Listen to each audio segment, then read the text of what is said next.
Okay guys, we're going to convert between standard form and vertex form. So we're going to go between two forms.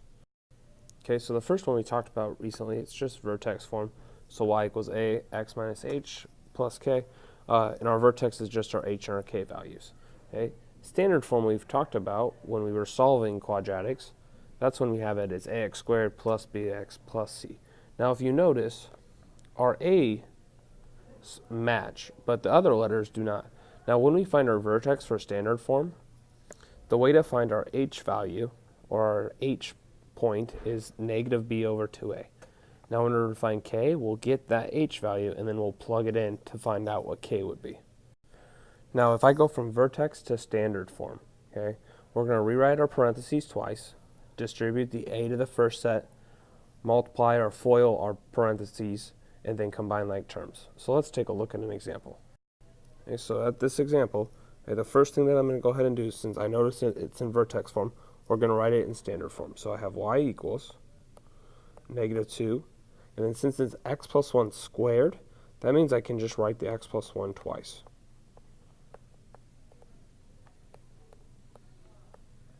And then minus 4. So now the first thing I'm going to do is I'm going to distribute this negative 2 to both of the first parentheses, just the first one. So I have y equals negative 2x minus 2. Okay. Then I have x plus 1 and minus 4. Okay. Now I'm going to go ahead and distribute these parentheses that I have now. So my new set of parentheses. So 2x times x is negative 2x squared. Negative 2x times 1 is negative 2x.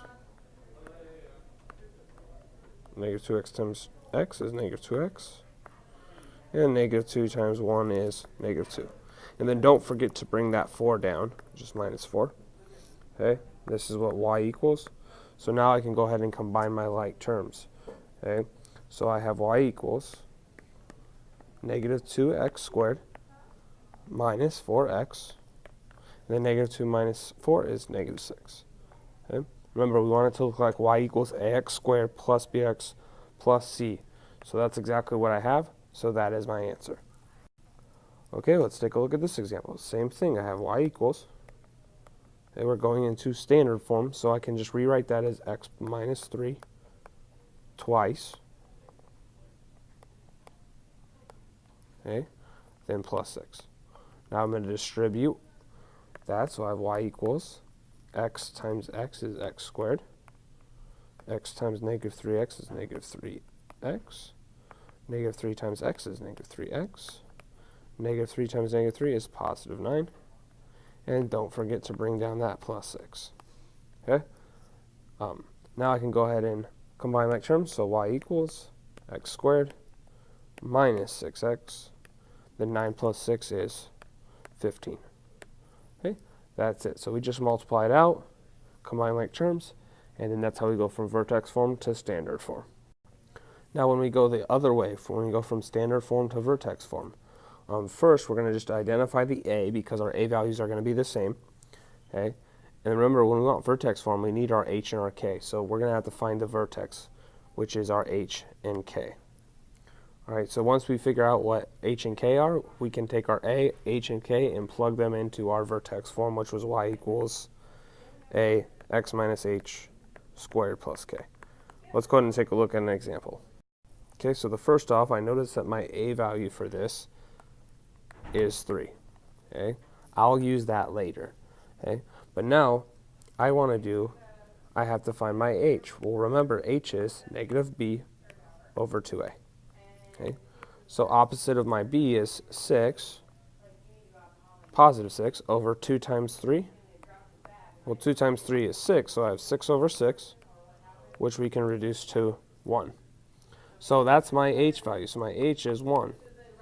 Okay. Now to find out what k is, since h is just an x value, we can take this 1 and we're just going to plug it in for x's. That's what I meant by plug in. So to find our k, we're just going to plug this in. So we have 3 times 1 squared plus 6 times 1 minus 1. Okay. Now let's go ahead and we're just going to solve it now.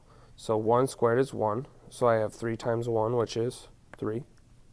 Plus 6 times 1 is 6. and then minus 1. Okay, so now 3 plus 6 is 9, minus 1 is 8, and you can just do that right in your calculator. You could even type this in with parentheses in your calculator. I just don't have a calculator, so I just did it out. Okay, so k equals 8. Yeah, I would actually recommend using a calculator so we don't goof up on our math. Just remember the parentheses. Okay, so I have my a, my h, and my k. So now I can go ahead and rewrite this in vertex form. Remember, it's y equals a x minus h squared plus k. So let's go ahead and plug in. So y equals, my a is 3, x minus 1 squared, and then our k is positive 8.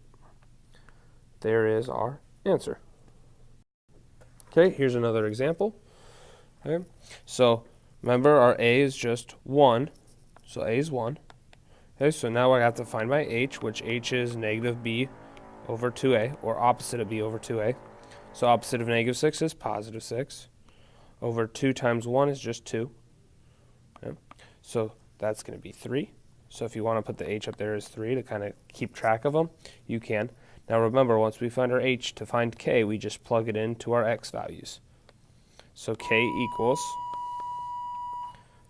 3 squared minus 6 times 3 minus 4.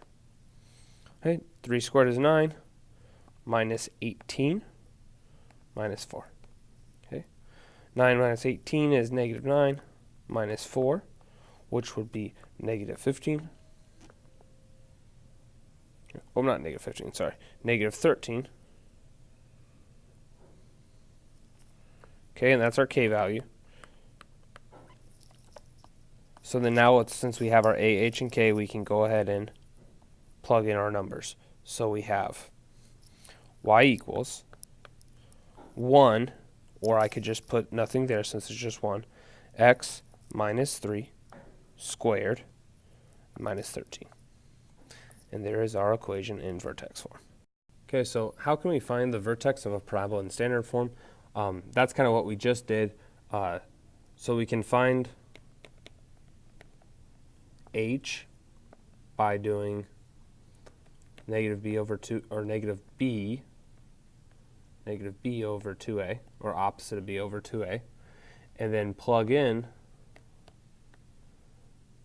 so plug h in for x's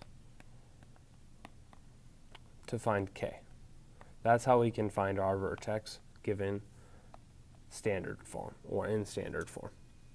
Okay, go ahead and get started on your video note or your practice problems, and make sure you ask questions if you have them.